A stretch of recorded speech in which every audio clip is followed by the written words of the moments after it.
மத்திய அரசுல மோடி கேபினெட்ல பெரிய மாற்றங்கள் வரப்போறது. புது புது அமைச்சர்களை போட போறாங்க. பாஜக தேசிய தலைவர் புதுசா நம்ம நபீன் பதவி எடுத்திருக்காரு. அவரோட டீம்ல பல மாற்றங்கள் வருது. பாஜகவுக்கு ஒரு பெரிய உண்மையை ஒண்ணு உடைச்சுடுறேன். இப்ப இந்த தேதியில தமிழ்நாடு பிரையாரிட்டி கிடையாது. நீங்க மோதியோட சண்டை போட்டீங்கன்னு சொல்லி மக்களுக்கு என்ன லாபம் கிடைச்சது? 5 ஆண்டு காலம் பல விஷயங்களை நீங்க முடிச்சிருக்கலாம், நல்லா முடிச்சிருக்கலாம். அதை முடிக்கல. நீங்க வெறும் காங்கிரஸ் வச்சு அரசியல் பண்ணா நினைச்சீங்க. அந்த காங்கிரஸ் விஜயோட போயிடுச்சு.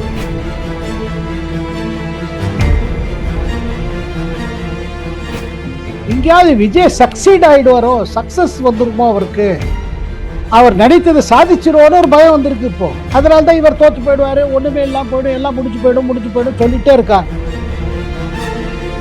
உங்கள் ஆரோக்கியத்தின் ஊற்று நண்பன் ஹெல்தி ஸ்வீட் ஃப்ளோர் உடனே ஆர்டர் செய்யுங்கள். 4ஆம் துணை நேயர்கள் அனைவருக்கும் வணக்கம். இன்று நம் நிகழ்ச்சியின் சிறப்பு விருந்தினர் மூத்த பத்திரிகையாளர் சேகர் ஐயர் அவர்கள் இணைந்துள்ளார். வணக்கம் சார். வணக்கம் லலிதா. வணக்கம். பாஜக இருக்கா இல்லையா, தமிழ்நாட்டில் பாஜகவோட நிலைப்பாடு எப்படி இருக்கு அப்படின்ற கேள்வி இருக்கு. பாஜக என்ன முடிவில் இருக்காங்க, அடுத்த கட்டமா என்ன மாதிரி அவங்க நகர்வு இருக்க போகுது? நீங்க பாஜகவுக்கு ஒரு பெரிய உண்மையை ஒண்ணு உடைச்சுடுறேன். இப்ப இந்த தேதியில தமிழ்நாடு பிரையாரிட்டி கிடையாது. அதுக்கு தமிழ்நாடு முக்கியத்துவம் இல்ல, முக்கியத்துவம் இருக்கு. ஆனா இப்ப பிரையாரிட்டி வேலை இல்லை. பாஜக தலைமைக்கு டெல்லியில அவங்களுக்கு முதல் பிரையாரிட்டி உத்தரப்பிரதேசம். காரணம், அங்க தேர்தல் வருது அடுத்த ஆண்டு. உத்தரப்பிரதேசம், உத்தராகண்ட், பஞ்சாப், மணிப்பூர், கோவா, இந்த 5-6 மாநிலங்கள்ல தேர்தல் வருகிறது அடுத்த ஆண்டு. அதுக்கு ப்ரிப்பரேஷன் ஆரம்பிச்சிட்டாங்க. இப்ப முழு அட்டென்ஷன் அதுலதான் அவங்களுக்கு இருக்குது. அதை தவிர்த்துங்க, மத்திய அரசுல மோடி கேபினெட்ல பெரிய மாற்றங்கள் வரப்போறது. புது புது அமைச்சர்களை போட போறாங்க. அதே மாதிரி பாஜக தேசிய தலைவர் புதுசா நம்ம நபீன் பதவி எடுத்திருக்காரு. அவரோட டீம்ல பல மாற்றங்கள் வருது. இதுதான் அவங்களுக்கு இப்ப போக்கஸ். தமிழ்நாட்டை பத்தி யோசிக்க போறாங்க. ஆனா தமிழ்நாட்டை பத்தி இப்ப உடனடியாக ஒரு எமர்ஜென்சி கிடையாது. ஏன்னா இப்பதான் தேர்தல் முடிஞ்சிருக்கு. அதை பத்தி ஆராய்வு நடந்துட்டு இருக்கு. என்ன தவறு செய்தோம், என்ன செஞ்சோம், நம்ம லைன் என்ன, நம்ம பாலிசி என்ன, இன்னும் நம்ம என்ன கரெக்ஷன்லாம் பண்ணணும், அதுக்கு ஒரு ஆய்வு நடந்து அந்த ரிப்போர்ட் வந்த பிறகுதான் தமிழ்நாடுல என்ன செய்யணுங்கிறத பாஜக தலைமை, மத்திய தலைமை அதை பத்தி யோசிப்பாங்க. இப்போ அதிக பிரதமர் மோடி முன்னாடி இருப்பது என்ன, பொருளாதார விஷயங்கள் இருக்குது. ஈரான் வார் தொடர்ந்துட்டு இருக்கு. இந்த வார்னால நம்ம கச்சா எண்ணெய் விலை ஏறிக்கிட்டே போகுது. அதை எப்படி சமாளிப்பது, அதனால நம்ம அரசு செய்ய வேண்டிய பணிகள் எப்படி பாதிக்குது, கூடவே பொலிட்டிக்கல் சேலஞ்சு வந்துட்டு இருக்கு. இல்ல தேர்தல் வருது, அதை எப்படி நம்ம இதை உத்தரப்பிரதேசம் ரொம்ப இம்பார்ட்டன்ட். உத்தரப்பிரதேசம் ஏன் இம்பார்ட்டன்ட், 2029 பெரும் பாராளுமன்ற தேர்தல் வரும்.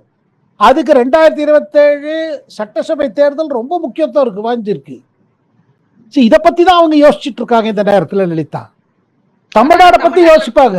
அது ஆனா இப்ப உடனே பிரையாரிட்டி இல்லை.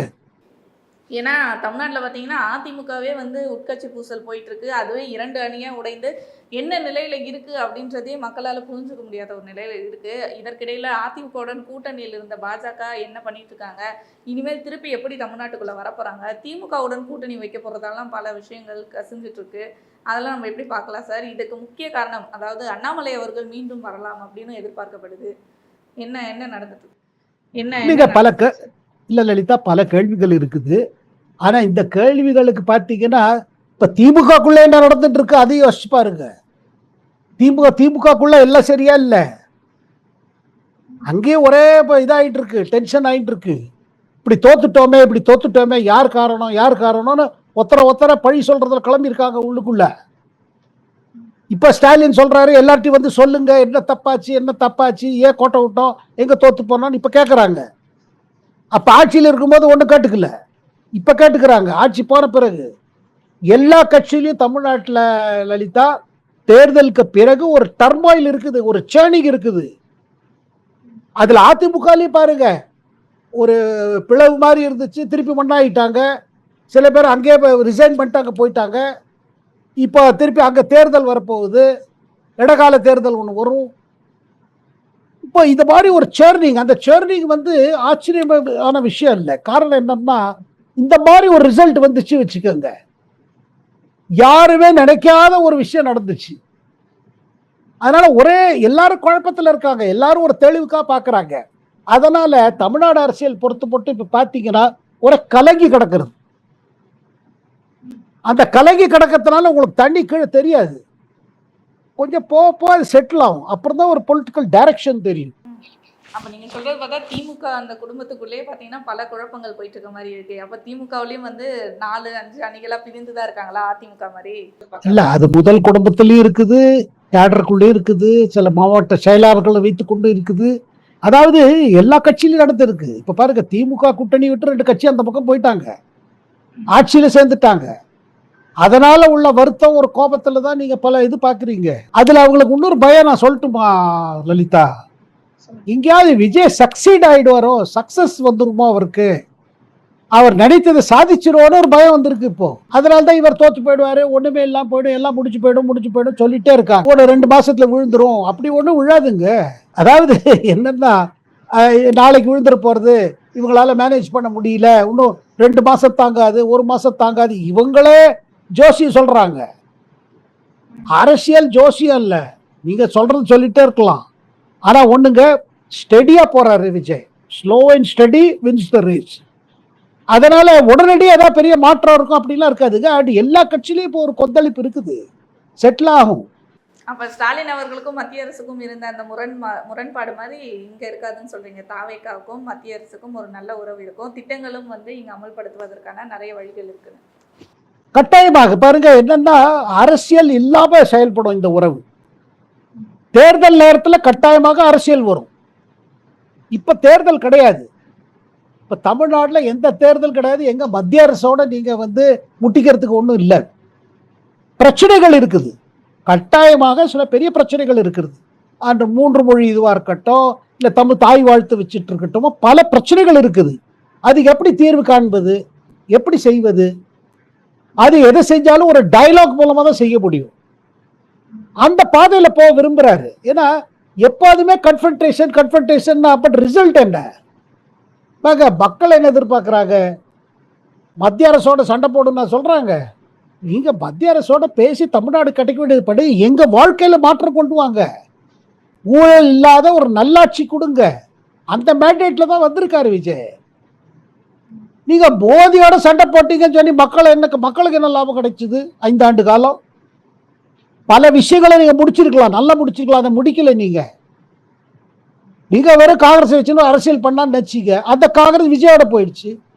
அண்ட் விஜய் புரிஞ்சுட்டு இருக்காரு, காங்கிரஸ் பாஜக அவங்க எலி புரியுமா இருப்பாங்க, அது வேற விஷயம். பட் இப்ப இருக்கிற பொசிஷன்ல ஒரு supporting party, but Vijay is the chief minister. பாருங்க, அல்டிமேட்ல என்ன கேட்பாங்க மக்கள்? நீங்க 6 மாசம் இருந்தீங்க, என்ன எங்களுக்கு ஆச்சு? 1 வருஷம் இருக்கு முதல்வராக இருக்கீங்க, என்ன மாற்றங்கள் வந்து? அந்த மாற்றங்களை அவர் மக்களுக்கு எடுத்து அதை காண்பிக்கணும்னு விரும்புறாரு. He wants to deliver.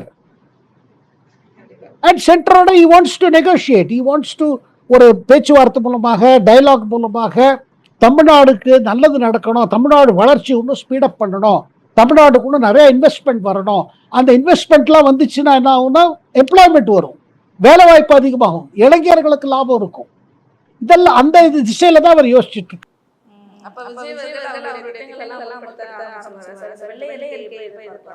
நீங்க அதுல ஒர்க் அப் பண்ணிட்டு இருக்காரு அவரு. ஏன்னா இதுல ஃபுல் டீடைல்ஸ். ஏன்னா அப்பதானே மக்களுக்கு முதல்ல சொல்லணும், நிலைமை என்னன்னு மக்களுக்கு எடுத்து சொல்லணுமே. நிலைமை ஏன் இந்த நிலைமைக்கு தமிழ்நாடு வந்துச்சுன்னு முதல்ல சொல்லணும் இல்ல?